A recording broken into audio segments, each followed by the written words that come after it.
தெரியாத பேரு என்ன பேருன்னு தெரிஞ்சுக்கோங்க. சுவாமி வந்து சுப்பிரமணியர், முருகர்னு பேரு. ரெண்டாவது வந்து சுவாமியுடைய வலப்பக்கம் இருக்கக்கூடியது வள்ளி. வள்ளின்றது என்ன? குறவருடைய பொண்ணு, குறவ பொண்ணுன்னு சொல்லுவா வள்ளின்றது. அந்த இடத்துல வந்து யார் இருக்கா அப்படின்னா சரஸ்வதி இருக்காளமா.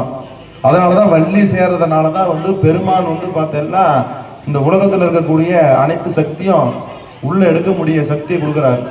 அடுத்தபடியா சுவாமி இடது பக்கம் இருக்கிறது யாருன்னா லக்ஷ்மி.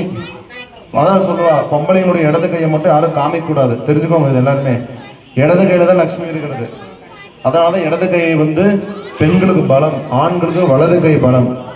அப்ப சுவாமியுடைய இடது கை பக்கம் லக்ஷ்மி, அதாவது வந்து தேவசேனா, தேவகுலமா, தேவகுலத்திலிருந்து வரக்கூடிய பொண்ணு தான் வந்து தெய்வானை அப்படின்னு பேரு.